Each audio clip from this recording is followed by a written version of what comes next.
अस्सलामुअलैकुम। Horror stories के एक न्यू एपिसोड के साथ मैं हूं मज़हर मलिक। कैसे हैं आप लोग? उम्मीद है खैरियत से होंगे। आज की ये खौफनाक और सच्ची कहानी जो मैं आपको सुनाने जा रहा हूं, ये मुझे भेजी है इमरान अंसारी ने इंडिया से।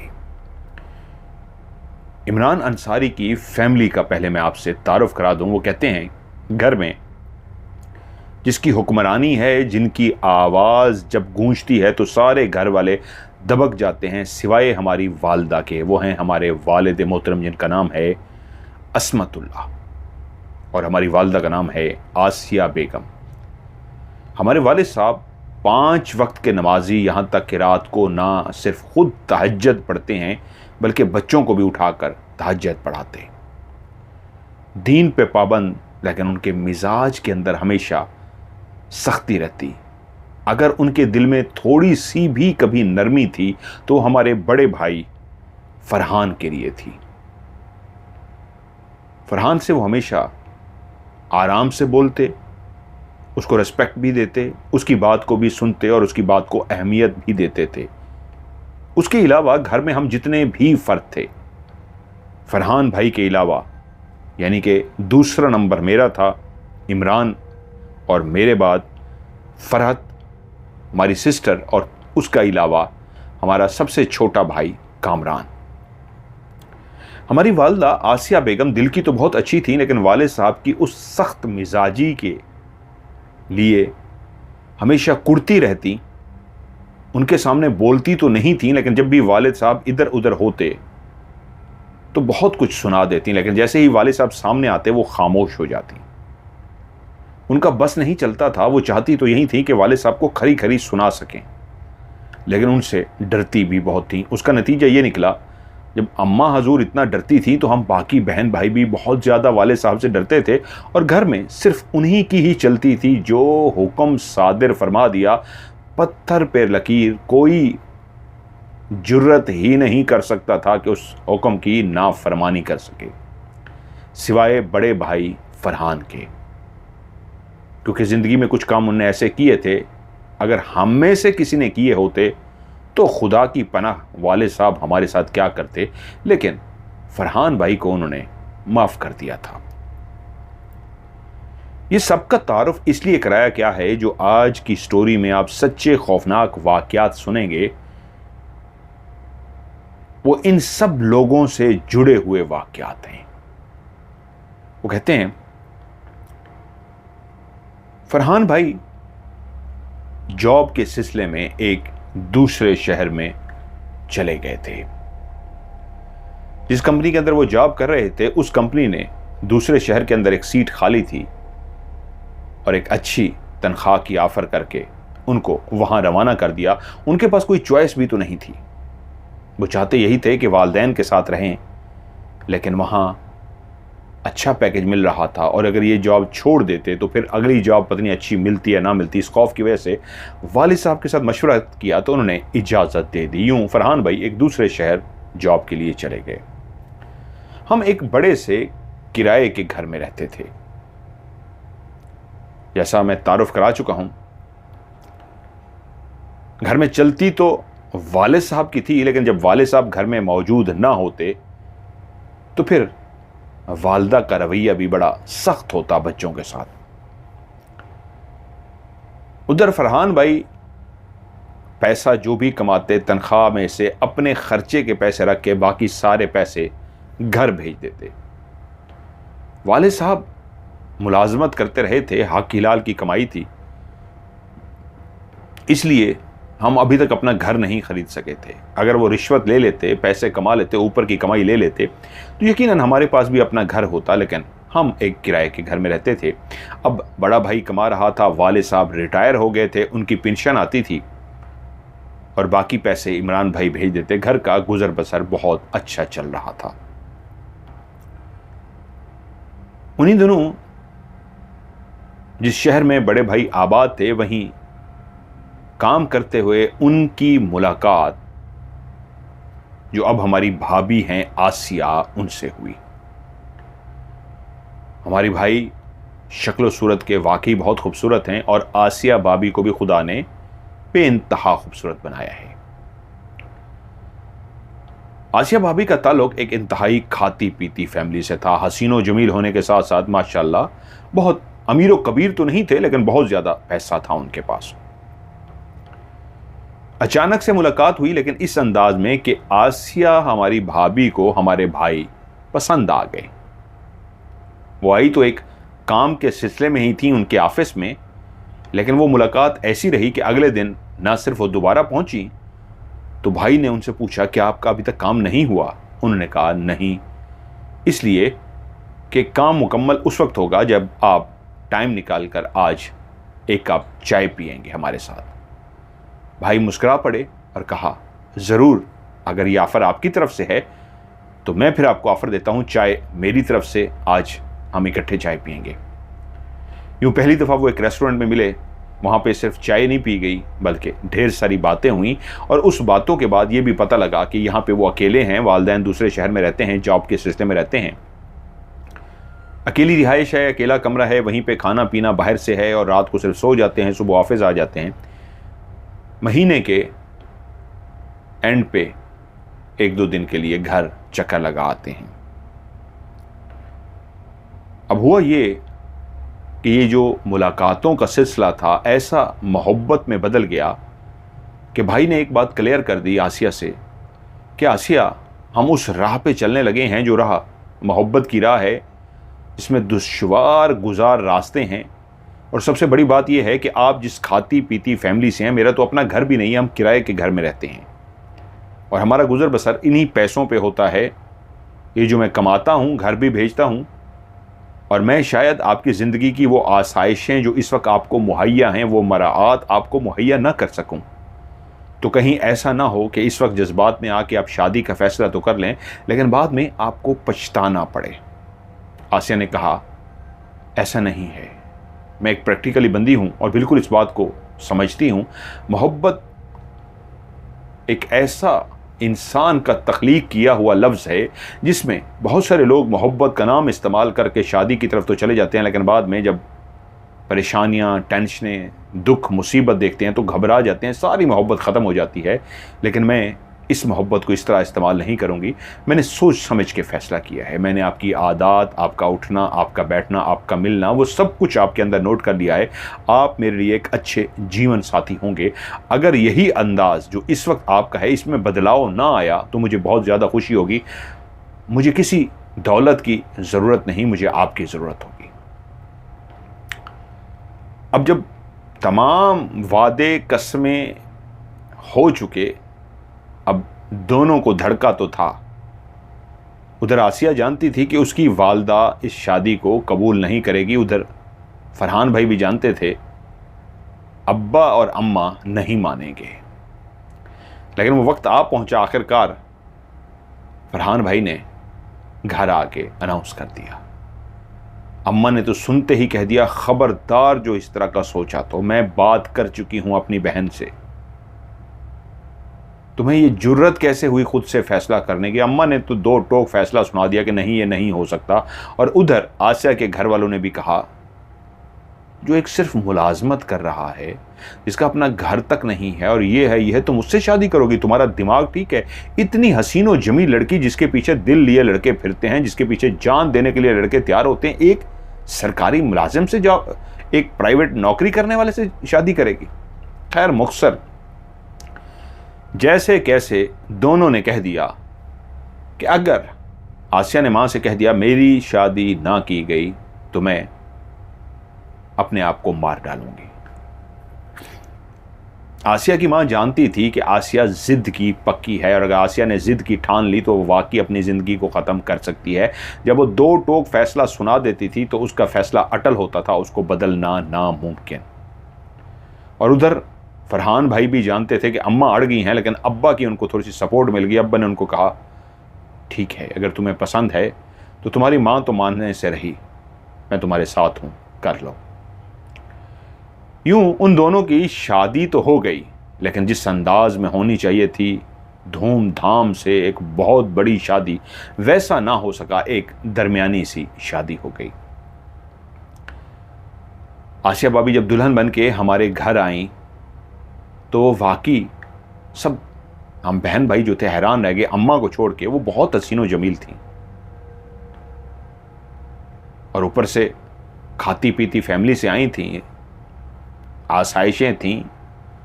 खुदा जब रंग और रूप दे, ऊपर से पैसे की रवानी भी हो, तो इंसान तो वैसे ही बेइंतहा खिलखिला उठता है, खूबसूरत होता है। लेकिन अम्मा फैसला कर चुकी थी कि अब ये दुल्हन बन के, बहू बन के इस घर में तो आ गई है, लेकिन मैं इससे ऐसे काम कराऊंगी, इससे ऐसे रगड़ा लगाऊंगी कि ये याद करेगी। अम्मा ने फैसला किया कि बजाय फौरी वहां पे इसको लेके जाओ, कुछ अरसा ये यहां पे रहेगी। अब भाभी इस घर में कुछ अरसा तो रही, लेकिन वाकई अम्मा जो अंदर ठान बैठी थी कोई भी नहीं जानता था। खुदा का करना ये हुआ, जिस इदारे के साथ भाई इरफान भाई मुंसलिक थे, उन्होंने भी कुछ अरसे के लिए वापस उसी शहर में भेज दिया जहां पे हमारे अम्मा अब्बा मौजूद थे। अब वो इसी शहर में आके रहना शुरू हो गए। यकीनन वही किराए का घर जहां पे भाई रहते थे, एक कमरा उनको दे दिया गया जहां भाभी और वो रहते। लेकिन सारा दिन अम्मा भाभी से काम करवाती। लेकिन भाभी थी कि क्या कमाल खातून थी, उफ तक ना करती। अम्मा को ये तक ना कहती कि मैं तो एक नाजों से पली हुई लड़की हूं, अमीर घर की लड़की हूं, ये सारा दिन घर के काम करवा के आप क्या कराती हैं मुझसे।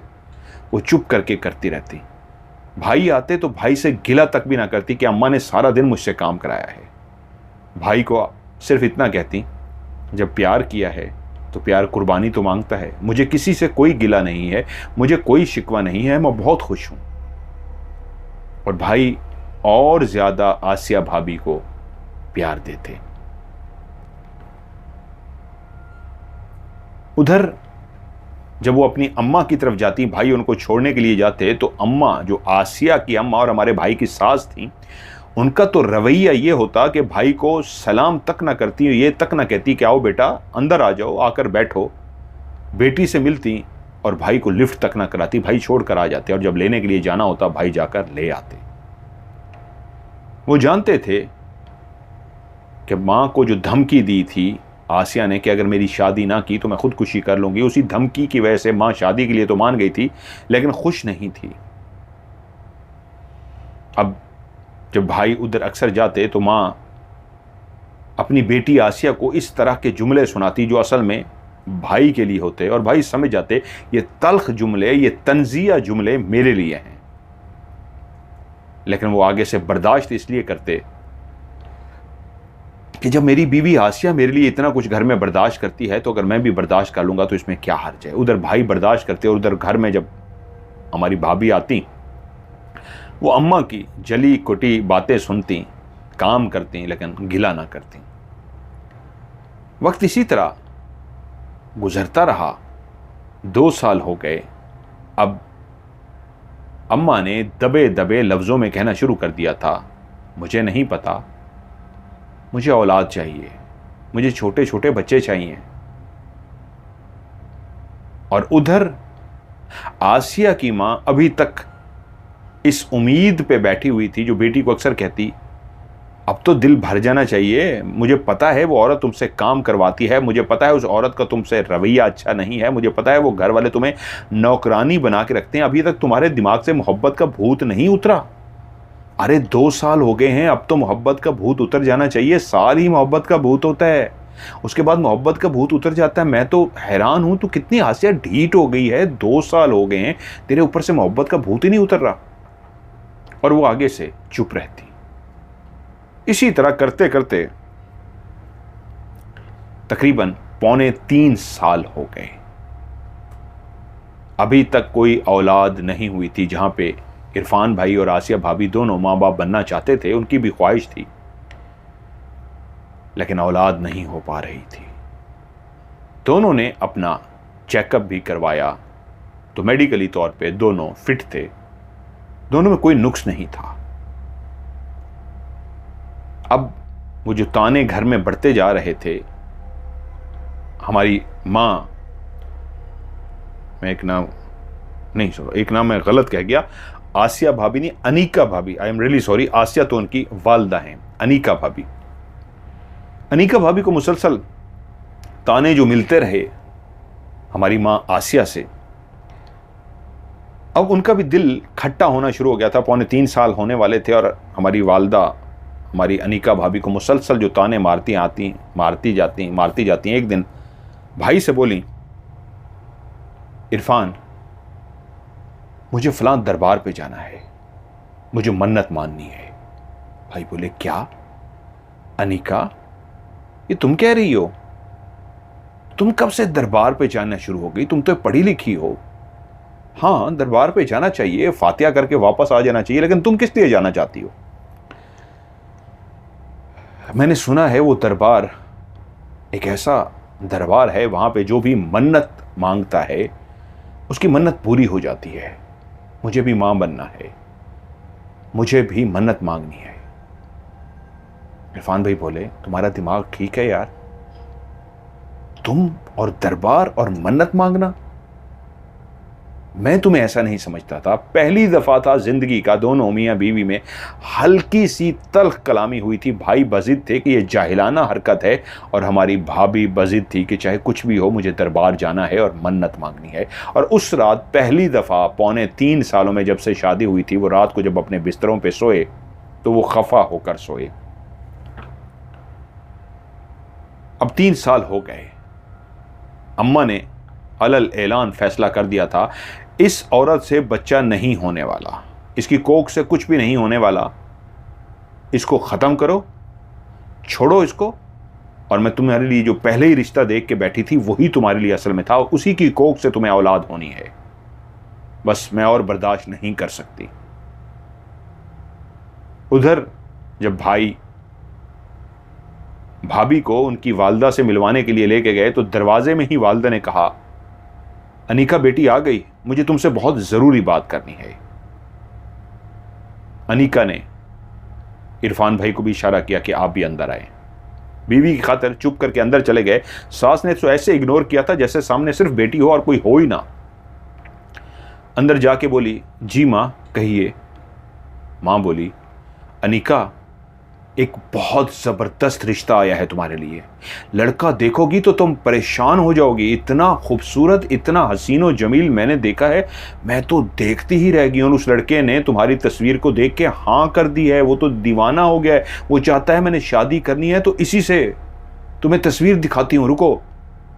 एकदम से इरफान भाई भड़क उठे। आपका दिमाग ठीक है?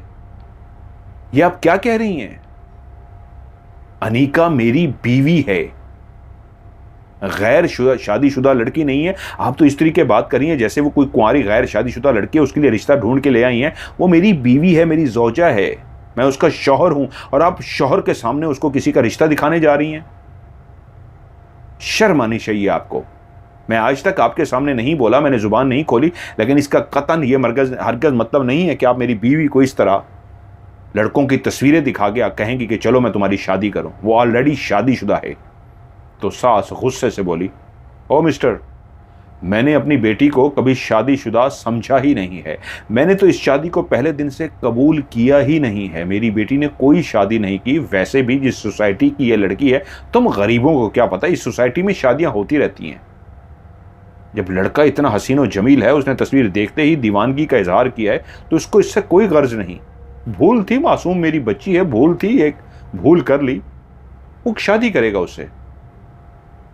उसी वक्त इरफान भाई ने हाथ पकड़ा अनीका का और उसको खींचते हुए बाहर ले आए। अनीका भाभी रो रही थी। भाई ने बाहर आते हुए कहा, अनीका तुमने एक दरबार पे जाने का कहा था, चलो हम दरबार पे चलेंगे। अनीका अपने बहते हुए आंसुओं को एकदम पूंछते हुए बोली, क्या सच ये आप कह रहे हैं? क्योंकि वो जानती थी जिस घर से इरफान भाई का ताल्लुक है, जहां पे वाले साहब तहज्जुद गुजार हैं, 5 वक्त के नमाजी हैं, वो ऐसी तोहमात पे यकीन नहीं करते। तो इरफान भी ऐसा था, लेकिन इस वक्त इरफान खुद कह रहा था, हाँ चलो, हाँ मैं कह रहा हूं। दोनों गाड़ी में बैठे और उस जगह से काफ़ी दूर मौजूद वो जो दरबार था, उस दरबार की तरफ रवाना हो गए। दरबार के बारे में शायद भाभी ने मालूमात पहले ही हासिल कर ली थी। उनकी किसी सहेली ने उनको बताया था कि उन्होंने मन्नत मांगी थी और वो मन्नत पूरी हो गई। कई लोगों की मन्नतें पूरी होती हैं। भाभी वहां पहुंची, उनने इरफान भाई से कहा पैसे निकालिए। उनसे कुछ पैसे लिए, नजराने के तौर पे एक बड़े नोट गले में डाले और मन्नत मांगी कि मेरे यहाँ अगर औलाद हुई तो मैं ये वाला चढ़ावा चढ़ाऊंगी और ये देगें पकाऊंगी। उसके बाद वहां से मन्नत मांगी और उसी बुजुर्ग का नाम लेकर मन्नत मांगी कि आप अगर मुझे बच्चा दे देते हैं, मैं आप मन्नत मांगती हूं, मैं ये कुछ करूंगी। तो वहीं पे उनको बताया गया था, वहां पे एक खाने वाली मट्टी होती है, जिसको हम मुल्तानी मट्टी भी बोलते हैं, सर में भी लोग पहले शैम्पू के तौर पे लगाते थे, लोग उस मट्टी को खाते भी थे। तो मन्नत के तौर पे वो उन्होंने मट्टी उठाई और थोड़ी सी मट्टी भी खाई। भाई नहीं जानते थे कि वो क्या मन्नत मांग रही हैं, क्या। वो बाहर खड़े रहे और जब वो मन्नत मांग कर वापस आ गई, भाई कहते हैं चलें। भाई ने इतनी तो इजाज़त दे दी थी कि दरबार पर उनको खुद गाड़ी पर लेकर आ गए थे, लेकिन मन्नत मांगते हुए वो अंदर उनके साथ नहीं गए थे, नहीं सुनना चाहते थे कि वो क्या मन्नत मांग रही हैं क्या नहीं। भाभी ने रो रो के गिड़गिड़ा के उस दरबार वाले से मन्नत मांगी थी। अब 2 महीने या 2.5 महीने बाद भाभी ने खुशखबरी सुनाई, वो मां बनने वाली है। ये खुशखबरी सिर्फ भाई के लिए नहीं, बाकी घर वालों के लिए भी एक बहुत बड़ी खुशी की खबर थी। अब वही मां जिसका रवैया भाभी के साथ बहुत तल्ख हो चुका था, बहुत बुरा सलूक करती थी, सारा दिन काम करवाती थी, अब वो एकदम से इस तरह खुश हो गई कि उनके घर में एक बच्चा आने वाला था। वो दादा और दादी बनने वाले थे। यूं हमारी माँ आसिया बेगम बहुत खुश हो गई, भाभी का ख्याल करना शुरू हो गई, उनको काम भी ना करने देती, उनका बहुत ज़्यादा ख्याल करती। वक्त इसी तरह गुजरता रहा। अब हालात बेहतर हो चुके थे, घर में तल्ख रवैया, लड़ाई झगड़ा सब ख़त्म हो गया था, बल्कि एक खुशखबरी का इंतज़ार था कि जल्दी से वो छोटा सा बेटा या बेटी इस दुनिया में आए। अब वो दिन बिल्कुल करीब पहुंच चुके थे जब अनीका किसी वक्त भी माँ बन सकती थी। वो ज़्यादातर रेस्ट ही करती कि अनीका ने एक दिन मुझसे कहा, मुझे पता है आजकल मैं माँ बनने वाली हूँ। इरफान, मैंने मन्नत मांगी थी कि जब मैं माँ बनने वाली हूँ तो माँ जैसे ही बनने वाली होंगी उससे 1-2 दिन पहले आके मैं ज़रूर शुक्रिया अदा करने आऊँगी, तो मेरे साथ दोबारा दरबार पे चलो, मैंने शुक्रिया अदा करना है। इरफान भाई बोले, क्या हो गया है, इन दिनों में तो जाना खतरनाक है, बच्चा हो जाए, हम बच्चा लेकर चले गए, फिर तुम जाके शुक्रिया अदा करना। वो बोली, नहीं, मेरे बच्चे को कोई नुकसान ना हो जाए, मुझे अभी जाना है। यूं उनके बहुत ज्यादा जिद करने पे भाई उनको लेकर चल पड़े। भाई बाहर रुके रहे, वो अंदर गई, क्या मन्नत मांगी थी, क्या शुक्रिया अदा किया, भाई से सिर्फ पैसे लिए जाके जो नजराने में पेश कर दिए, काफ़ी देर लगा दी।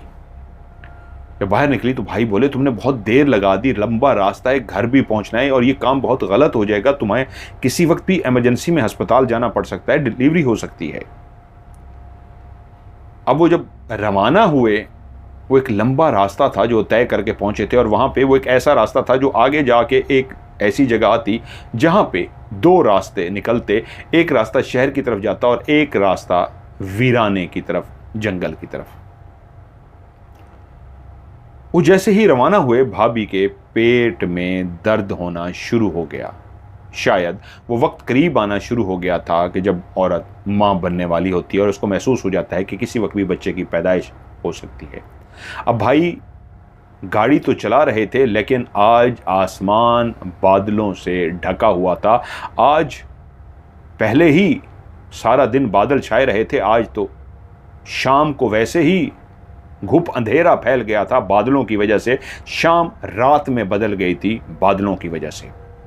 वो गाड़ी को एक मोहतात तरीके से चला रहे थे, लेकिन गाड़ी चलाते चलाते उस वीरान रास्ते पे अनीका से बात करते और अनीका को हौसला देने के लिए कि कहीं वो हौसला न हारे, वो तकलीफ में थी, वो मुसलसल एक खाली पड़ी हुई सड़क थी, अनीका से बातें करते करते गाड़ी तो चलाते रहे, लेकिन ये ना पता लग सका कि जहाँ वो कच्ची सड़क दो हिस्सों में बंटती थी।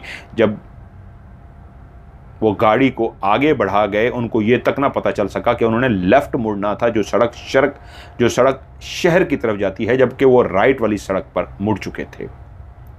वो इसी तरीके बातें करते करते हैरान हो गए कि काफी सफर तय हो गया है, लेकिन अभी तक वो रास्ता नहीं आया जहां पे वो दो सड़कें निकलती हैं। तब उनको एहसास हुआ बहुत आगे आ चुके हैं। अब पीछे जाना और फिर शहर वाली सड़क पे जाना और खौफनाक हो सकता था। बीवी की हालत खराब से खराब होती जा रही थी। अब तो यही उम्मीद थी कि इसी रास्ते को आगे तय किया जाए, शायद कोई मदद नजर आए, कोई घर नजर आए, उनसे मदद मांगी जा सके। अब रात हो चुकी थी। गाड़ी चलाते चलाते वो इतनी दूर निकल गए कि उनको एक कब्रिस्तान नजर आना शुरू हो गया। एक साइड पे बंजर था और एक साइड पे कब्रिस्तान, दरख्तों से घिरा हुआ कब्रिस्तान। वो उसके करीब करीब गाड़ी चला रहे थे कि उनको एक जगह पे एक आग जलती हुई नजर आई, जो इस बात का इम्कान था कि कोई मौजूद है। एक उम्मीद की किरण, कोई मदद करने को तैयार था, कहीं कहीं से मदद मिल सकती थी। उन्होंने जैसे ही उस गाड़ी को जाके उस आग के करीब रोका तो वाकई उस कब्रिस्तान के साथ ही एक झोंपड़ी जिसके अंदर आग जल रही थी। गाड़ी को रुकता देखकर वहां से कोई एक औरत, जिसने देहाती औरतों की तरह लिबास पहन रखा था, चलती हुई आई और बोली, बताइए क्या मदद कर सकती हूं आपकी। इरफान भाई बोले, मेरी बीवी मां बनने वाली है, प्लीज मेरी मदद कीजिए, यहां इर्द गिर्द कोई भी नहीं है। तो वो बोली, ठीक है, अपनी बीवी को मेरी झोंपड़ी में लेकर आइए। वो इस तरह हुक्म चला रही थी जैसे भाई गुलाम हो और वो हाकिम। भाई उसकी बात को मनोआन मानते हुए आज अनीका भाभी को लेकर उसकी झोंपड़ी में पहुंचे। झोंपड़ी के अंदर दो चारपाइयां बिछी हुई थी, दरमियान में एक चूल्हा था, कुछ मिट्टी के बर्तन वगैरह रखे हुए थे। एक चारपाई पे जब लिटा दिया तो उस औरत ने कहा, आप बाहर इंतजार कीजिए, मैं जानती हूं ये मां बनने वाली है। भाई इंतजार करते रहे। भाभी अंदर तकलीफ में थी और आखिर वो प्रोसीजर मुकम्मल हुआ जब एक मासूम के रोने की आवाज आई, और रोने का मतलब था जिंदगी का आगाज। कहीं रोना तकलीफ दे होता है और कहीं रोना खुशी का बायस। जब कोई मासूम इस दुनिया में लड़की या लड़का आंख खोले और जैसे ही रोए तो वाहिद रोना होता है जो खुशी का बायस होता है कि बच्चा रो रहा है, सही सलामत है। और बच्चा अगर दुनिया में आ जाए, रोए ना, तो डर जाते हैं। भाई भी खुश हो गए, बच्चा अंदर रो रहा था। भाई खड़े इंतजार कर रहे थे कि वो औरत बाहर आई और बोली, अंदर आ जाइए। भाई अंदर गए। भाभी सो रही थी या बेहोश थी। एक काली चादर के अंदर एक इंतहाई खूबसूरत सा छोटा सा बच्चा लिपटा हुआ था। भाई करीब गए, बीवी को आवाज दी। बीवी सो रही थी। बच्चे को प्यार से उठाया, लेकिन हैरत की बात यह थी वो मासूम बच्चा जिसकी आंखें बंद होनी चाहिए थी, उसने अपनी आंखें खोली हुई थी और वो अपनी आंखें खोल के अपने बाप को देख रहा था। बाप के चेहरे पे मुस्कुराहट आ गई। 3 साल वो बाप बन गया था और वो मां बन गई थी जो इस वक्त सो रही थी। बच्चा कुछ देर अपने बाप को देखता रहा, फिर उसके बाद उसने आंखें बंद कर दी। उस औरत ने बच्चे को इरफान भाई से ले लिया और कहा, सो जाइए, आप थक गए होंगे। भाई ऐसे सो गए जैसे रोबोट हो, उसकी आवाज ना हो, एक जादू का सा असर हो। भाई लेट गए। ये रात का कौन सा पल था कि कोई भाई पे झुका हुआ था। भाई की एकदम से आंख खुली तो औरत कान में सरगोशी कर रही थी, अब उठ जाओ। भाई उठ गए और जैसे ही उठे हैं तो देखते हैं उस औरत ने उस काली चादर में लिपटे हुए उस मासूम बच्चे को उठाया हुआ है और वो भाई से मुखातिब हुई, मैं जानती हूं तुम्हारी बीवी ने यह बच्चा मन्नत से मांगा है। तुम्हारा पूरा खानदान तो खुदा से मांगता है, तुम्हारा बाप तो खुदा से मांगता है, और तुम्हारी बीवी ने गैर अल्लाह से मांगा। रुको, ये भी सुन ले। उसी वक्त उसने खड़े हुए एक हाथ बीवी को ऐसे झटका मारा तो उसकी आंखें खुल गईं और वो उठने लगी तो उसके कंधे पे उसने हाथ रख दिया और बोली, लेटी रहे, तू भी सुन ले।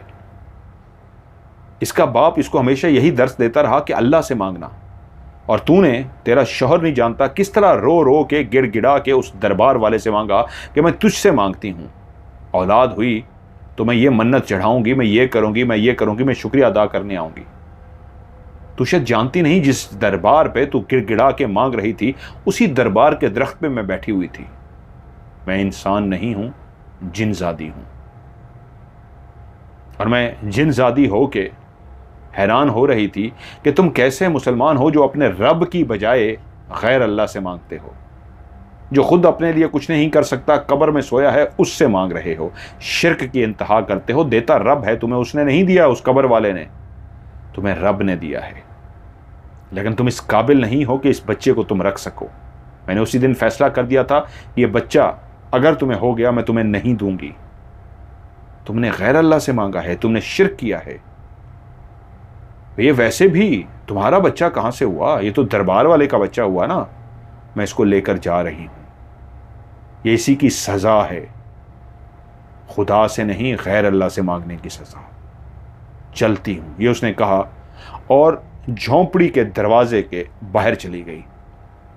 उसी वक्त जैसे मियां बीवी होश में आ गए, अनीका भाभी जोर से चीखी, मेरा बेटा, मेरा बेटा।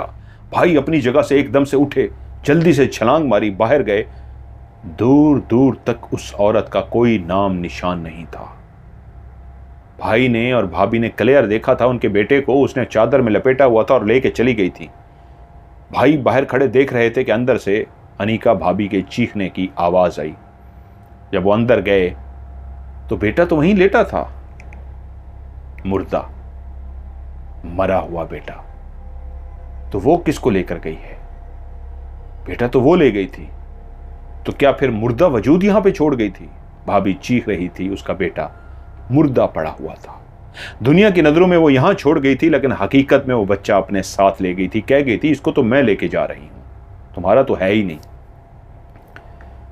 भाई ने भाभी को बहुत दिलासा दिया, बहुत मुश्किल से संभाला उस मुर्दा बच्चे को और बीवी को लेके। जैसे कैसे वो घर पहुंचे और सारी सूरत हाल घर वालों को बताई। भाभी काफी अरसा तक डिस्टर्ब रही, लेकिन आखिरकार वो नॉर्मल हो गई। लेकिन उसके बाद उनकी जिंदगी ऐसी बदली कि उन्होंने तौबा की, ना सिर्फ तौबा की बल्कि हमेशा तौबा के साथ साथ अस्तगफिरुल्लाह के विर्द के साथ साथ अल्लाह से मांगती रही, यहां तक कि 1 साल बाद फिर से वो उम्मीद से हो गई। 1 साल बाद ना सिर्फ वो फिर से उम्मीद से हुई बल्कि उनके यहां एक बेटा पैदा हुआ, एक खूबसूरत मां और बाप की तरह हसीन और जमील बेटा। उन दिनों उनकी फिर से प्रमोशन हुई और उन दोनों मियाँ बीवी को फिर से एक और शहर भेज दिया गया, जहाँ पे भाई को प्रमोशन के बाद दूसरे शहर भेज दिया गया। अब भाई दूसरे शहर में अपनी बीवी और बच्चे के साथ रहते थे। इधर जहाँ हमारी माँ बहुत खुश थी कि घर में एक नन्हा आया है, उसके साथ खेलती खुश रहती, लेकिन मजबूरी थी, भाई वहाँ चले गए। उधर अब्बा के मन में क्या समाई, भाई होते तो शायद उनसे मशवरा करते। घर में एक दिन दाखिल हुए और अपने छोटे बेटे यानी कि जिन्होंने कहानी भेजी है, जिनका नाम है इमरान से बोले, अपने दोस्तों को बुलाओ, मैं एक नया घर खरीद आया हूँ। घर वालों से कह रहा हूँ सामान लपेटें, सामान पैक करें और तुम अपने दोस्तों के साथ सामान वहाँ पे शिफ्ट करवाओ। मैं हक्का बक्का, अम्मा हक्का बक्का, बहनें भाई हक्का बक्का, भाई ये क्या, अब्बा ने बताया तक भी नहीं और घर खरीद भी आए, दिखा तो देते कैसा घर है कैसा नहीं, कुछ भी किसी को नहीं पता। खैर घर वाले सामान पैक करना शुरू हो गए। मैं अपने दोस्तों के साथ सामान लोड करवा के पहुंचा। ये एक नई आबादी बन रही थी, वहां पे अभी कुछ घर बने हुए थे, बाकी खाली प्लाट ही थे। एक अकेला घर वहां पे बना हुआ था जो इस प्लाट का शायद सबसे पहला घर था जो बनाया गया था। अब काफ़ी पुराना हो चुका था, काफ़ी अरसे से शायद बंद भी पड़ा था। हमने जैसे ही उस घर को खोला तो एक पहली हमक जो आई, एक पहली खुशबू या बदबू कह लीजिए, ऐसी थी। एक बंद घर की, जो घर काफ़ी अरसे तक बंद रहता है, उसकी एक हमक, एक खुशबू सी आती है, ऐसी ही एक खुशबू सी घर से अंदर से आई। अंदर हम दाखिल हुए सबसे पहले एक हालनुमा कमरा था, हालनुमा कमरा के साथ एक और कमरा अटैच था, उससे आगे किचन बना हुआ था, बाथरूम बना हुआ था, उसके साथ सीढ़ियां थी, उसके आगे एक और कमरा बना हुआ था। सीढ़ियां चढ़ के ऊपर जाएं तो एक छत के ऊपर भी अकेला कमरा बना हुआ था जिसको ताला लगा हुआ था। हम दोस्तों ने जो भी सामान था नीचे जाकर रखना शुरू कर दिया, घर की थोड़ी सी सफाई वगैरह भी की। वो तो आहिस्ता आहिस्ता होती रहती है जब आप शिफ्ट होते हैं। अभी तो फिलहाल सामान पहुंचाना था, क्योंकि अब्बा की ख्वाहिश थी कि इस महीने का आखिरी किराया है जो हम देंगे, अगले महीने का किराया नहीं देना। शायद जिस मकान में हम रहते थे, किराए के मकान में, वो मालिक के मकान अब्बा से बार बार कह रहा था, जो अब्बा ने हमें नहीं बताया था, कि मेरा घर आप मुझे खाली कर दें, मुझे खुद को ज़रूरत है। तो अब्बा ने बजाय किराए का घर देखने के घर ख़रीद लिया था। खैर, अपना घर था, हम लोग वहाँ पे शिफ्ट हो गए। शिफ्ट क्या हुए, ये पहला दिन था, मैंने अपने दोस्तों के साथ सारा सामान रखवाया। सामान रखवाते रखवाते रात के 11 बज गए। माह रमज़ान शुरू हो चुका था। अब अब्बा ने मुझे कह के भेजा था कि तुम रात को वहीं पे रुक जाना, सहरी के टाइम बेशक आ जाना। दोस्त वगैरह मेरा शुक्रिया अदा करके, मैंने उनका शुक्रिया अदा किया, वो लोग चले गए और मैं अकेला उस घर में सोने के लिए उस हालनुमा कमरे में, जहाँ पे हमने सोफ़ा ला के रखा था, सोफ़े पर ही सो गया। मुझे सोए हुए कितनी देर हुई थी ये तो मैं नहीं जानता, लेकिन मुझे एकदम से आवाज़ आई जैसे छत के ऊपर कोई जानवर दौड़ रहे हों, कोई कुत्ता, कोई बिल्ली या कोई भी, एक मैं अंदाज़ा लगा सकता था, छत पे दौड़ने की आवाज़ सी आई। मैंने जैसे ही इस आवाज़ को सुना तो हैरान हुआ कि ऊपर कोई बंद घर है, शायद कोई बिल्ली या कुत्ता ऊपर चढ़ गए हों, लेकिन कुत्ता तो नहीं जा सकता, बिल्ली ही गई होगी। खैर, मैं दोबारा से आंखें बंद करके सोने ही लगा कि मुझे एकदम से आवाज़ आई दूसरे कमरे में, जो हमने बर्तन रखे थे, धड़म से बर्तन नीचे गिरे। मैंने कहा कन्फर्म ये बिल्ली है, उसने बर्तन गिरा दिया, मुझे इसको निकालना होगा, कहीं मजीद नुकसान ना कर दे, क्योंकि इतने अरसे से घर खाली पड़ा हुआ था, बिल्लियाँ भाग रही हैं तो कोई चीज़ तोड़ ना दे। मैं उठा हूँ, कमरे में गया हूँ जहाँ से बर्तन गिरने की आवाज़ आई थी, तो मैंने देखा पूरा कमरा बिल्कुल सुनसान पड़ा है, कोई बिल्ली नाम की चीज़ नहीं है, ना ही कोई बर्तन नीचे गिरा हुआ है। अभी मैं ऐसे खड़ा ही था कि मुझे पानी ज़ोर ज़ोर से गिरने की आवाज़ आई, जैसे किसी ने नलका खोल दिया हो और पानी गिरना शुरू हो गया हो। मैं कमरे से बाहर निकला और चलता हुआ जब उस जगह पे पहुंचा जहाँ पे नलका था, वाकई नलका खुला हुआ था। शायद नलका खुला रह गया था, या शायद पानी नहीं आता, नया नया घर था, अभी तो चीज़ों को चेक करना था। मैंने नलका बंद किया और उसी लम्हे मैं चलता हुआ वापस अपने कमरे में गया, उसी हालनुमा कमरे में जहाँ मैं सोया था। और सोने के लिए जैसे ही लेटा था तो मुझे ऐसे आवाज़ आई जैसे बाहर सहन में कोई बातें कर रहा है। ये दो लोगों की आवाज़ थी, जैसे कोई औरत और मर्द आपस में बातें कर रहे हों, लेकिन बातें करने का अंदाज़ ऐसे था, सरगोशी का सा अंदाज, जैसे कोई सरगोशी में बात करता है, रुको वो सुन लेगा, आराम से बात करो, ऐसे सरगोशी में आवाज। मैं परेशान हुआ कि रात के इस पहर सहन में कौन है जो सरगोशी में बात कर रहा है, कहीं कोई चोर या कोई घुस तो नहीं आया। मैं फिर से उठा और उठकर सहन में गया, लेकिन वहाँ पे कोई भी नहीं था। मैंने फिर भी लाइटें जलाईं, सारा सहन इधर उधर देखा, हर जगह पे कहीं पे भी कुछ भी नहीं था। मैं चलता हुआ वापस आया, अभी सोफे पर लेटा ही था कि फिर से मुझे सहन में सरगोशी करने की आवाज़ आई। इस दफ़ा आवाज़ पहले से भी क्लियर थी। जैसे ही मैंने उस सरगोशी को सुना तो मैं उठकर बैठ गया। क्या ये मेरा वहम है या क्लियर कोई आवाज़ आ रही है? तो दिल ने कहा तुम्हारा वहम नहीं है, ये एक क्लियर आवाज़ आ रही है। मैं वहाँ से उठा, आहिस्ता आहिस्ता चलता हुआ सहन में पहुंचा। हर तरफ खामोशी थी, अंधेरे का राज था, कहीं पे कोई भी नहीं था सिवाय मेरे। और मैं जब अकेला वहाँ पे खड़ा उस घर के एक सहन में इधर उधर देख रहा था तो मुझे अपनी सांसें भी सुनाई दे रही थी। शायद थोड़ा सा मेरे अंदर खौफ आ गया था या पता नहीं क्या। मैं कुछ देर खड़ा रहा और फिर आहिस्ता से वापस जाने लगा कि शायद देखता हूं मेरे जाते जाते फिर से आवाज आ जाए। और मैं जैसे ही कमरे की तरफ जाने लगा तो फिर से रुक सा गया। कुछ कदम चला था और रुक सा गया, लेकिन पीछे कोई आवाज नहीं थी। फिर चलते चलते हॉल के दरवाजे तक ही पहुंचा, फिर से रुक गया कि पीछे शायद कोई आवाज आए। कोई भी आवाज नहीं थी। और फिर कुछ देर रुका रहा। जब कोई आवाज नहीं आई तो चलता हुआ अंदर चला गया। जब मैं अंदर गया, सोफे पे जाके जैसे ही लेटा तो फिर बाहर से सरगोशी की आवाज आई। ये क्या माजरा है? अब जहां मेरे अंदर हल्का फुल्का एक डर भी पैदा हुआ, लेकिन एक तजस्सुस भी पैदा हुआ। मैं फिर से उठा और तेजी से चलता हुआ कि अगर जो भी है, मैं अब तेजी से भागता हुआ बाहर जाऊं और इसको जाके देख सकूं कि कौन है जो सरगोशी कर रहा है। मैं तेजी से चलता हुआ गया और मैंने पूछा, कौन है यहां पे? कोई भी नहीं था। मैं कुछ देर खड़ा रहा और उसके बाद मैंने फैसला किया कि मैं लाइट जलाकर अब यहीं कुछ देर रुकता हूं, देखूं तो सही माजरा क्या है। मैंने लाइट जला दी। लाइट जला के कितनी देर वहां पे मैं खड़ा रहा, यहां तक कि वहां पे मैं बैठ गया, लेकिन कहीं पे कोई आवाज नहीं आई, कुछ भी नहीं महसूस हुआ। अब मैंने फैसला किया, वैसे भी अब क्या सोना, सहरी का टाइम होने वाला है, रात तो नींद तो खराब हो गई। मैं जाके सोफे पे बैठा, लेकिन इस दफ़ा मुझे कोई सरगोशी की आवाज़ ना आई, क्योंकि अब बाहर लाइटें ऑन छोड़ आया था। मैं पहले बंद कर देता था, अब पूरा सहन रोशन था, इसलिए कि अगर कोई सरगोशी की आवाज़ आए तो मैं सुन सकूं, लेकिन कोई आवाज़ ना आ सकी। यहाँ तक कि सहरी का टाइम हो गया और मैं घर की तरफ रवाना हो गया। वहाँ जाके मैंने किसी से कोई भी बात ना की, सहरी वगैरह की और फिर अपने कामों में मसरूफ़ हो गए। अगले दिन बाकी सामान भी हमने पैक किया और बाकी सामान भी उस घर में शिफ्ट कर दिया गया। 2-3 दिन लगे, लेकिन सारा सामान नए घर में शिफ्ट हो गया। अब्बा ने अपने लिए हॉल के साथ जो एक अकेला कमरा था वो पसंद कर लिया था कि ये मेरे लिए है।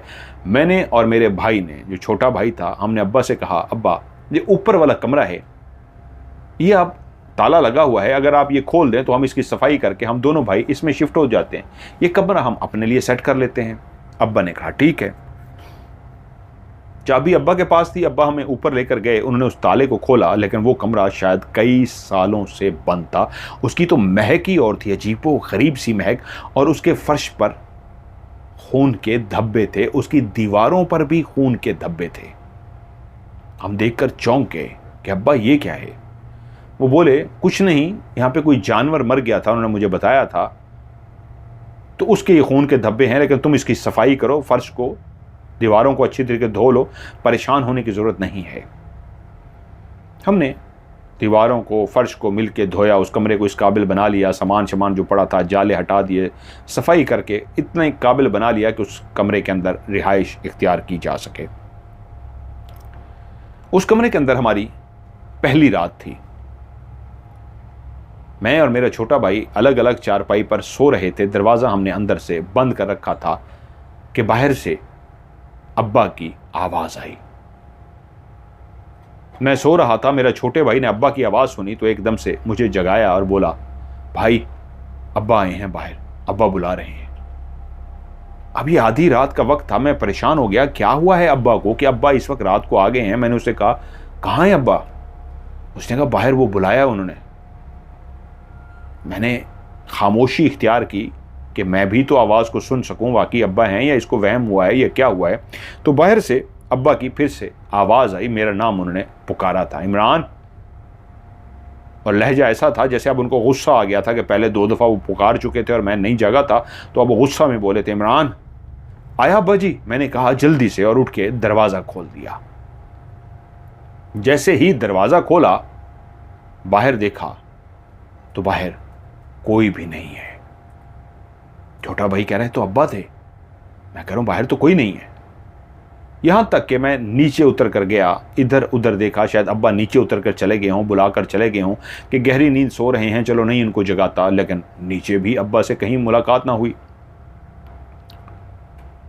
मैंने छोटे भाई से कहा, अब्बा होंगे यार, तू टेंशन ना ले, सुबह अब्बा से मैं खुद ही पूछ लूंगा, ताकि वो डरे ना। एक बात का तो अम्मा को भी गुस्सा था, मुझे भी था कि यार अब्बा ने ये वाला घर लिया, हमें दिखा तो देते, पूछ तो लेते, लेकिन अब्बा के आगे बोले कौन। देखो कैसा कमाल फैसला था कि घर की बात की, सब कुछ तय करके, पैसे दे के, चाबी लेके, और हमें आगे बता रहे हैं ये घर लिया है। अम्मा भी इस बात पे खफा थी, हम भी थे, लेकिन किसकी जुर्रत थी जो अब्बा के आगे बोल सकते। उधर शाम को सिस्टर किचन के अंदर खड़ी काम कर रही थी कि एकदम से उसके मुंह से चीख निकली। ये तकरीबन मगरिब के आधे घंटे का बाद का टाइम है, यानी मगरिब की नमाज हो चुकी थी और उसके आधे घंटे के बाद। हर तरफ अंधेरा ही अंधेरा होता है, मगरिब की तो नमाज ही उस वक्त होती है जब सूरज मुकम्मल गरूब हो जाता है। जब उसने चीख मारी तो मैं भी घर पे था, छोटा भाई भी घर पे था, अम्मा भी भागते हुए गए, क्या हुआ है? तो वो डरी हुई थी। अम्मा ने उससे पूछा क्या हुआ है, बता ना। तो वो इधर उधर देख रही थी और अम्मा से देखकर बोली, अम्मा मैं खड़ी ये पका रही थी कि मुझे ऐसे लगा पीछे से कोई आया है। मैं समझी भाइयों में से शायद कोई है, या कामरान या इमरान आया है। मैंने तवज्जो नहीं दी, कोई पानी लेने आया होगा, गिलास लेने आया होगा, कुछ भी, या खुद ही मुझसे बात करेगा। मैं पकाने में लगी रही कि उसने आके मेरी कमर पे उंगली टच की है। मैं एकदम से हैरान होगी, भाई तो ये हरकत कर नहीं सकते, ये क्या है? मेरी कमर पे जैसे उंगली टच की है तो मैं एकदम से मैंने झटका लिया, गुस्से से मुड़ी हूं कि ये क्या बदतमीजी है। और अम्मा मैंने जैसे ही मुड़ी हूं तो मैं देखा है कोई भी नहीं है। तो मेरी एकदम से चीख निकल गई है, मैं डर गई हूं। अम्मा यकीन मानो कोई था, किसी ने मेरी उंगली लगाई। अम्मा ने कहा क्या हो गया तुझे? अगर कुछ ऐसा होता तो हमें महसूस ना होता। अम्मा ने भी उसको समझा बुझा के नॉर्मल कर दिया कि ऐसा कुछ भी नहीं है, तेरा ऐसे वहम है, चौंक गई होगी, नया घर है ना, नए घर में ऐसे को बंदे को जरा वीराना भी है, डर लगता है, ऐसी कोई बात नहीं है। उधर रात को मैं और भाई ऊपर सो रहे थे कि अम्मा की चीखने की आवाज आई। मैं और मेरा भाई भी उठ गए, बहन उठ गई, अब्बा उठ गए, सारा घर उठ गया। भागते हुए गए तो अम्मा नीचे गिरी पड़ी थी। हम सारे परेशान हो गए, अम्मा को नीचे से उठाया। वो डरी हुई भी थी और गुस्से में भी थी। जब उनका गुस्सा ठंडा हुआ, उनको पानी पिलाया, उनका दर्द कम हुआ, शुक्र है उनकी कोई हड्डी वगैरह नहीं टूटी थी। कि क्या हुआ अम्मा? वो गुस्से से मुझे घूरी जा रही और कह रही है तू इतना बेगैरत हो गया, तू इतना बेशर्म हो गया, तू माँ के साथ ये करेगा। मैंने कहा अम्मा क्या हुआ है, मैंने क्या किया है? तो अम्मा बोली तू आया है, मैं सो रही थी, तूने आके मुझे आवाज दी, अम्मा अम्मा। मैं जाग गई, मैंने आंखें खोली, मैंने कहा हाँ क्या हुआ है? तो तूने कहा अम्मा मुझे नींद नहीं आ रही। मैंने कहा क्यों नहीं आ रही? जा सो जा। तूने कहा अच्छा मैं जाता हूं। तू जाने लगा है, मैं देख रही हूं इसको हुआ क्या है, इतना बड़ा हो गया, इसका भाई सोया हुआ है, ये कह रहा है मुझे नींद नहीं आ रही। तू जैसे ही गया तू वैसे ही मुड़ा है, पलटा है, और तू सीधा मेरे पाँव के पास आया है। तूने दोनों हाथों से मेरे पाँव को पकड़ा है और जोर से मेरे पाँव को पकड़ के मुझे जमीन पे गिरा दिया है।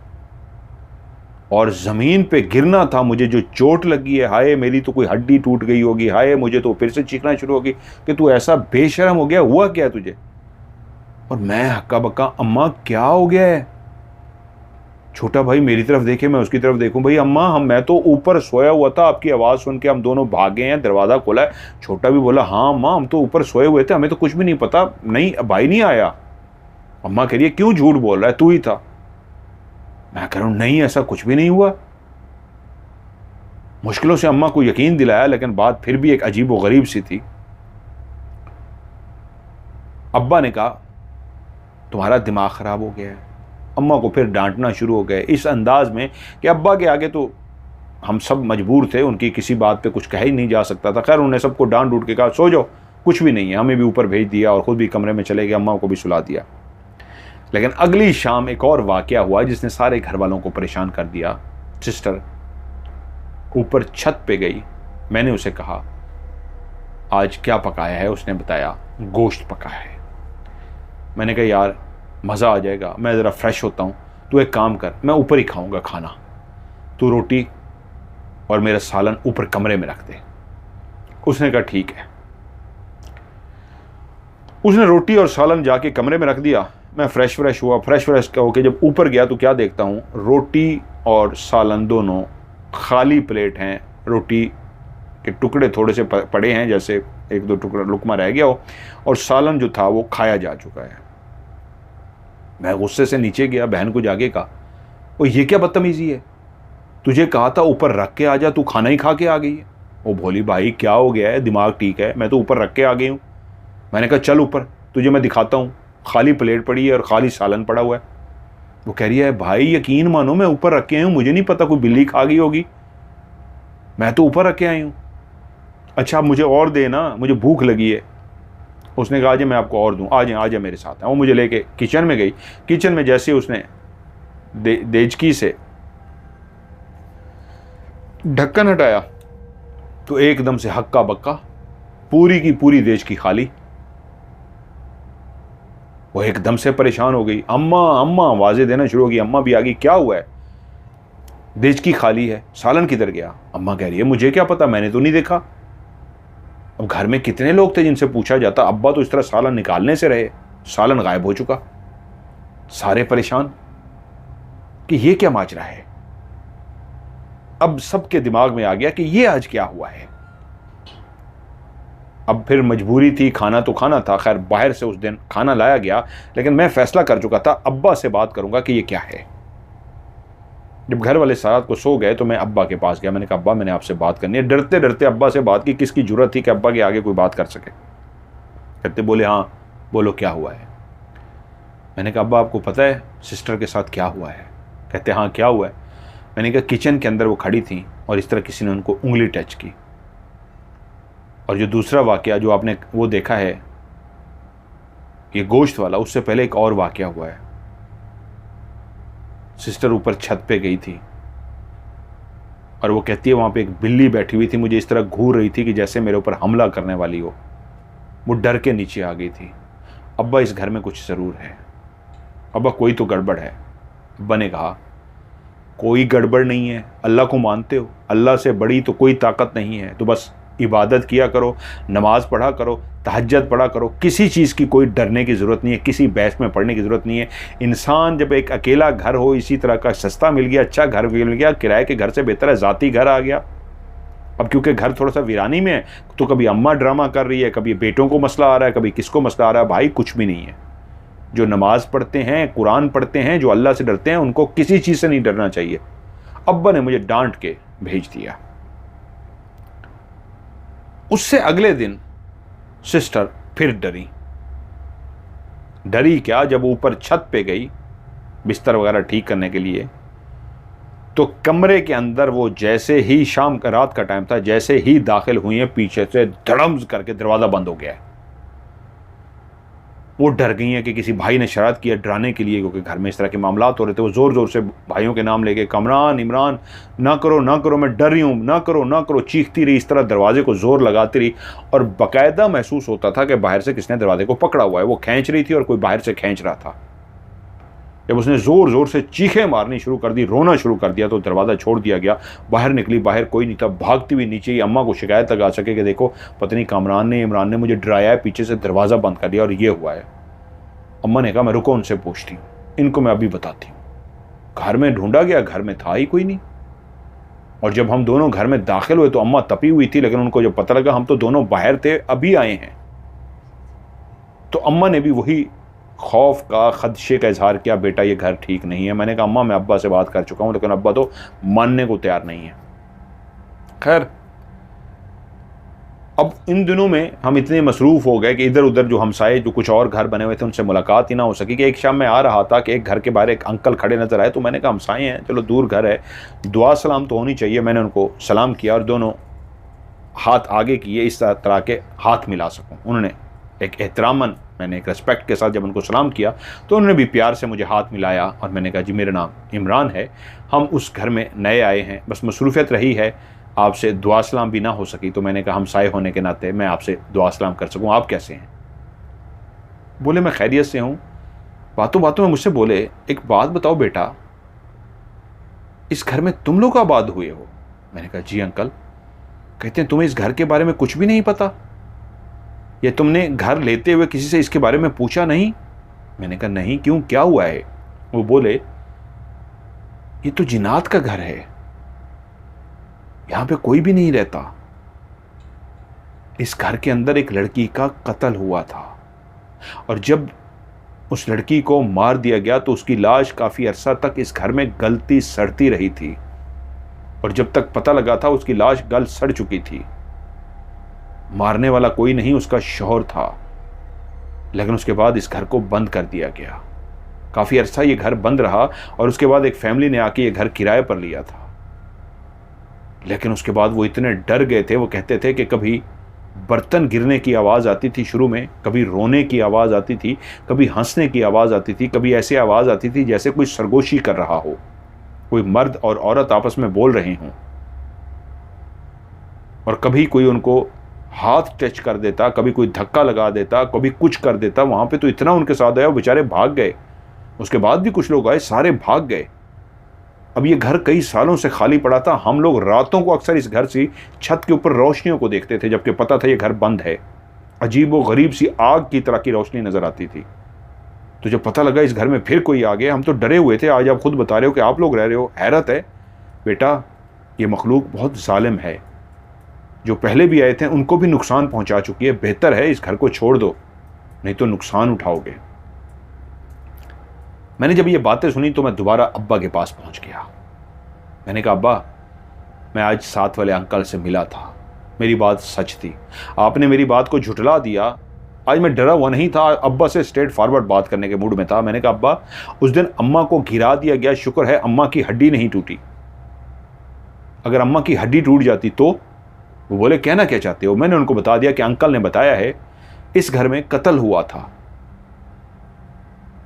और उसके बाद से ये घर हॉन्टेड है, यहाँ पे जिन्नात का बसेरा है और जितने लोग भी आते हैं डर के भाग जाते हैं, वो नुकसान पहुंचाते हैं। क्या अब्बा आपको इस बात का नहीं पता? आप अल्लाह को हाजिर नाजिर जान के बताइए, आपने जब ये घर खरीदा था आपको इस बात का नहीं पता था? जब मैंने ये कहा अल्लाह को हाजिर नाजिर जान के बताइए, तो अब्बा तो झूठ नहीं बोल सकते थे। वो बोले मुझे पता था। क्या अब्बा आपको पता था ये घर जिन्नात का घर है? बोले हाँ, लेकिन इंसान तो अशरफुल मखलूकात है ना। हम नमाज पढ़ते हैं, हम कुरान पढ़ते हैं, हम तहज्जुद पढ़ते हैं, तो हमें जिन्नात से क्यों डरना? मुझे उन्होंने बता दिया था जो ऊपर वाला कमरा है वहां पे लड़की का कत्ल हुआ था। वो जो खून के धब्बे दीवारों पे और फर्श पे तुमने धोए थे, वो उसी खून के धब्बे थे जो उस लड़की को मारा गया था। वहीं उसी कमरे में उसकी लाश पड़ी रही थी। लेकिन उसके बाद पता लग गया था, वो कातिल भी पकड़ा गया। लोगों का वहम है यहाँ पे जिन्नात हैं। मैं मानता हूँ अल्लाह की मखलूक के कुरान में जिक्र है, लेकिन हम उनसे क्यों डरें? हमें जिन्नात से नहीं डरना चाहिए। तो मैं तुम लोगों को ये बात बता देता, तुम लोग रहते इस घर में, तो मैं अब भी यही कहूँगा, डरो मत। और अपनी बहनों से, माँ से ये बात का जिक्र मत करना, ना छोटे भाई से करना। हमें इस घर में रहना बेटा, सस्ता मिला है, अपना घर है, हम मुकाबला करेंगे। क्या हुआ अगर जिन्नात हैं तो? हम कुरान मजीद पढ़ेंगे, हम तिलावत करेंगे, हम इन जिन्नात को निकाल देंगे। लेकिन हमें डरना नहीं है, उनका मुकाबला करना है। अब्बा ने मेरी हिम्मत तो बंधाई, लेकिन मैं डरा हुआ था कि अब्बा के साथ अब ज़्यादा मैंने बोला तो अब्बा तो फिर अब्बा थे। मैं चुप तो कर गया, लेकिन मैं परेशान था कि क्या बनेगा। लेकिन उस घर के अंदर सबको पता चल चुका था ये घर हॉन्टेड है। आए दिन वहाँ पे कोई ना कोई वाकया हो रहा था। कभी बर्तन गिरने की आवाज़ आती, कभी छत पे दौड़ने की आवाज़ आती और वाकई कभी कभी रोने की आवाज़ आती, और कभी किसी लड़की के रोने की और कभी किसी लड़की के हंसने की आवाज़ आती। यहाँ तक के सरगोशियाँ तो रात को सब सुन चुके थे, छोटा भाई, मैं, बहन, अम्मा, अब्बा, सब। अब्बा के साथ भी वाकयात हो चुके थे। अम्मा ने एक दिन हंसते हुए कहा था, तुम्हारे अब्बा बहुत सख्त मिजाज हैं, बताते नहीं हैं, वो जिन्नात उनको भी डरा चुके हैं। लेकिन वो हमें कहाँ बताने वाले हैं, मैं जानती हूँ। वो चुप हैं, लेकिन परेशान वो भी हैं, गलती तो कर बैठे हैं। उन दिनों भाई का चक्कर लगा, मैंने ये सारी बात भाई को बता दी। भाई एकदम गुस्से में आ गए। दूसरे शहर रह रहे थे, भाभी के साथ उनका बच्चा था, कि एक तो अच्छा हुआ हम यहाँ पे नहीं रह रहे, हमारा बच्चा है, और इस घर में अगर जिन्नात हैं, अगर बच्चा हमारे साथ, इरफान भाई बोले, यहाँ रह रहा होता तो कहीं उसको नुकसान ना पहुँचाते। मैं अब्बा से बात करता हूँ। उन्होंने अब्बा से बात की और कहा नहीं अब्बा ये गलत है, मुझे पता चल चुका है, मैंने हमसायों से भी पूछा और उन्हें हमसायों से भी पूछ लिया। उन्होंने कहा हाँ, ये काफ़ी हमसायों ने इरफान भाई को बता दिया था कि ये घर खौफनाक है, ये झूठ नहीं है, सच है, कई लोगों को नुकसान पहुंच चुका है, कई लोग ज़ख्मी होकर इस घर से गए हैं। अब्बा को वो कायल करने में कामयाब हो गए। अब्बा ने फैसला सुना दिया, ठीक है, हम कोई घर और ढूंढना शुरू करते हैं, जल्द ही हम शिफ्ट हो जाएंगे। अब्बा इरफान भाई को बात को इनकार तो नहीं कर सकते थे, लेकिन मुझे इतना अंदाज़ा हो गया था, फौरी नहीं लेकिन थोड़ा सा टाइम लेंगे अब्बा, लेकिन शिफ्ट कर देंगे। इरफान भाई भी घर में ही थे, अनीका भाभी को अम्मी के घर छोड़ के आए हुए थे। उस रात हम सारे सो रहे थे कि अब्बा की ज़ोर से चीखने की आवाज़ आई, दर्द से वो कराह उठे। इरफान भाई, मैं, छोटा भाई कमरान, हम सारे भागते हुए अम्मा भी अब्बा के कमरे में गए कि अब्बा को क्या हुआ। अब्बा चीख रहे थे और दर्द से बिलबिला रहे थे। जब हम वहाँ पहुँचे तो अब्बा अपनी चारपाई से नीचे फर्श पर पड़े हुए थे और जब हमने उनको उठाया तो वो और ज़ोर ज़ोर से चीखना शुरू हो गए। उनका एक बाजू टूट चुका था या बाजू में कुछ ना कुछ गड़बड़ हो चुकी थी, उस बाजू को हाथ लगाते थे तो उनकी चीखें निकल जाती थी। अब फौरी तौर पे अब्बा को अस्पताल लेके जाना था, लेकिन एक रात का टाइम था, रात हम वक्त गुजारते रहे ताकि सुबह हो इनको अस्पताल लेके जाएं। सुबह हुई, उनको अस्पताल लेके गए तो पता लगा बाजू टूट चुका है। बाजू की लाजमियत एक ट्रीटमेंट सारी करवाई गई और तब इरफान भाई ने पूछा, अब्बा ये कैसे हुआ? तो उस वक्त मैं और इरफान भाई और अब्बा थे और अब्बा ने बताया, मैं सोया हुआ था कि मेरा दरवाज़ा ठा करके खुल गया। मेरी गहरी नींद से आंख खुल गई। मेरी नींद कच्ची होती है, हल्का सा भी खटकाव में जाग जाता हूँ। जब ज़ोरदार आवाज़ के साथ दरवाज़ा खुला तो मैं एकदम जाग गया। मैंने देखा एक काला स्याह धुएं की तरह का साया था जिसकी आंखें बिल्कुल लाल थी, कोयले की तरह, जिस तरह दहकता हुआ कोयला होता है, दहकते हुए अंगारे कोयले की तरह वो सामने खड़ा था और बाकायदा उसकी आंखों में से जैसे आग निकलती है ऐसे आग निकल रही थी।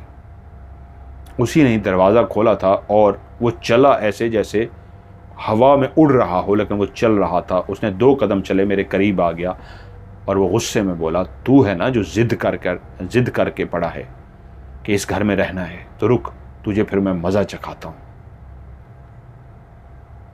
बेटा, उसने दोनों हाथों से, एक हाथ मेरे गिरबान में और एक हाथ नीचे इस तरह पकड़ के मुझे ऐसे उठा लिया। उसके हाथ नहीं थे, आग के बने हुए हाथ थे, जैसे गरमाइश आग की होती है ऐसे आग की तरह उसकी गरमाइश थी।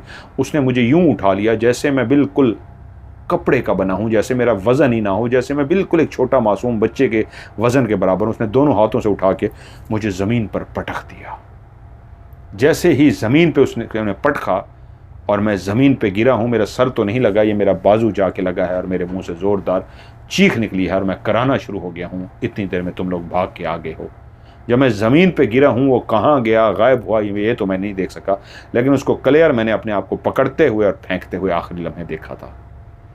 इरफान भाई बोले, अब्बा हम उस घर को आज ही खाली करेंगे और उस घर को बेच देंगे। इरफान भाई घर पहुँचे और घर वालों को कहा, हम रात को यहाँ नहीं रहेंगे, सामान दिन की रोशनी में पैक किया करेंगे और फौरी हमें इस घर को खाली करना है। और ऐसे ही किया।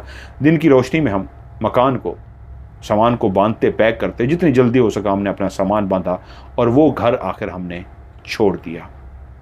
और उसके बाद उस घर को अब्बा ने उसी तरह सेल पे लगा दिया। जिस तरह अब्बा ने औने पौने ख़रीदा था उसी तरह औने पौने ही उस घर को बेच दिया। लेकिन हम एक किराए के घर में शिफ्ट हो गए। इरफान भाई, उनकी पोस्टिंग वापस हो गई, अच्छी खासी वो सैलरी कमा रहे थे। करते करते ऐसा हुआ खुदा ने हमें अपना घर दे दिया। फिर हम अपने घर में शिफ्ट हो गए। लेकिन उस घर की वो खौफनाक रातें, वो खौफनाक बातें और इरफान भाई के साथ जो हुआ था वो हम कभी भी नहीं भूल सकते। इरफान भाई ने तो हमेशा में एक ही दर्स दिया और उनकी बीवी भी, जो बिल्कुल अनीका भाभी बदल गई। अल्लाह के अलावा वो मांगती ही किसी से नहीं थी कि मैंने शिरक क्यों किया था, गुनाह क्यों किया था। और हमें भी किसी चीज़ की सज़ा मिली, शायद हक की लाल के पैसों की वजह से। ऐसा सस्ता ही हम घर ख़रीद सकते थे, लेकिन उस सस्ते घर से हमने जो अजाब और वो जो रातें तकलीफ़ में गुजारी, आप सोच भी नहीं सकते। ये थी वो कहानी जो उन्होंने मुझे भेजी। आपको कैसे लगी कमेंट्स में ज़रूर बताइएगा। वीडियो को लाइक कीजिएगा और दोस्तों के साथ शेयर ज़रूर कीजिएगा।